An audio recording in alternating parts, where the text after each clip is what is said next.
So what is the best way to help student entrepreneurs succeed? I think a lot of universities and in tech transfer offices, we kind of want to take steps to help students launch companies successfully while they're college students. And there's some reasons for this. One is that we see college as being a less risky time of life to launch a company. If you wait until you're in your 30s and maybe you're married and have little kids at home, it's going to feel way more risky to launch a startup company than if you do it while you're a college student. And then as a student, like most of us in college, just had nothing to lose. So why not try something? At a minimum, you'll learn from it. And so universities do different things to facilitate that. Here at my university at BYU, there was a director, the prior director of the Rollins Center, the Entrepreneurship Center, Chris Crittenden, created the Sandbox program. I believe he was the principal creator of it. And the idea was think about students' time. So the average student has maybe social time and class time and work time. And traditionally, if you're an entrepreneur in college, you're going to basically sacrifice your social time. You don't go to parties, don't date, don't whatever, so that you can put your time into your startup instead. It's not a great way to live, but that's how you have to hustle and get things done. And the Sandbox program said, look, we could create a course of study where the senior year of college is actually focusing on your startup. And so they did that at BOU and it was successful. Like some good companies have come out of that. And it was a good experience for the students.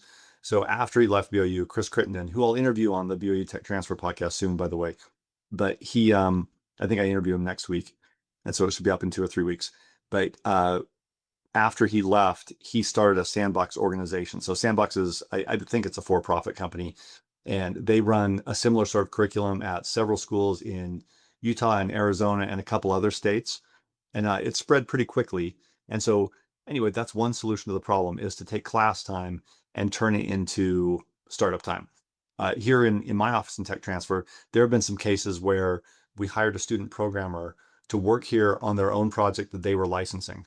So you could see that as an attempt to take work time and turn that into startup time. And then what got me started thinking about this just now is I kind of watch tech transfer news. There's not a lot of reporting about technology transfer, unfortunately. But here's an article that came out June 1st, so last month. It's a press release from newhaven.edu, so University of New Haven.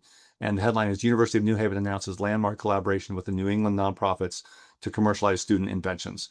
And I haven't read it really closely, but what they're saying essentially is that they're going to identify some student entrepreneurs and then give them a full tuition scholarship so that they attend college for free and then they're presumably working on their startup company. And so that's interesting. That's a good idea. And it says that, I believe it says in here that the tech transfer office is going to provide technology and some other supports. I don't know if it's specifically the tech transfer office, but the university will. And so that's kind of an approach to like partially turn a university into an accelerator or an incubator for a startup. And so that seems like a good idea, step in the right direction. Questions I would have are, is tuition really the issue for students? I guess it depends how high the tuition is. At my university, tuition's relatively quite low, and I have no idea at University of New Haven what theirs looks like. If tuition's a burden that's stopping students from launching companies, then alleviating that burden could help, right? So that would make a lot of sense to do. I'm pretty interested in the other things they're talking about, just the fact that it's a program and it has this outside partner. And yeah, it says that the university will assume full responsibility for IP maintenance, legal protection, and business support. So basically, they're saying for these students, the university is an incubator. I'll be really interested to see what their numbers look like, how many companies they start, and how successful they are. And I also, maybe they say somewhere in here, but I really wonder how they'll pick the students. How do you know when someone's right out of high school coming in as a freshman, whether they're the right one to be an entrepreneur? I mean, my theory is that anyone can be an entrepreneur if they really want to, but if you can only do this for a certain number of students, how do you pick them? So maybe prior entrepreneurial experience, if someone did entrepreneurial things in high school, that could be a good indicator. But that's pretty interesting.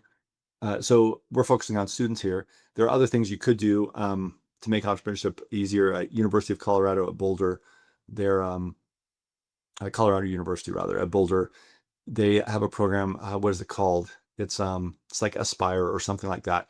But what they do is they have a grant from the state government, and they pay half of the salary of someone who's in their career to get that person to leave their career. So say you're working at an accounting firm or whatever. I don't know how much accountants make, but say they're making $150,000 a year or something.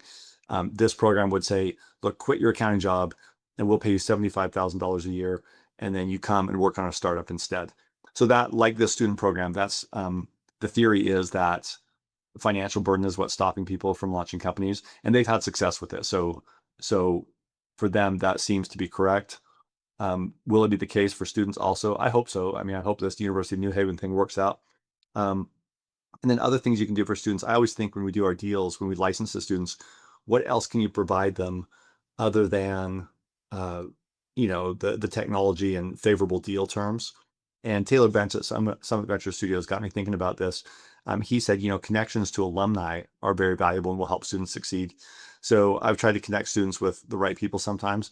And then also with AI tools, we can create so many kind of added benefits for students.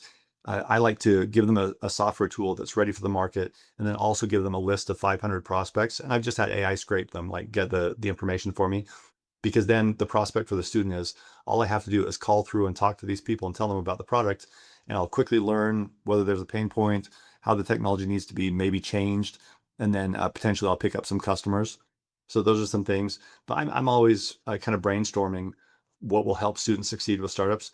If you have any other ideas, put them in the comments below. A common answer people will give is capital, more grants. We do have at my university, we have a grant program. It's a series of validation and traction grants from the Entrepreneurship Center to help students. And there are various state and other programs to give grants like that. But if you have any innovative ideas,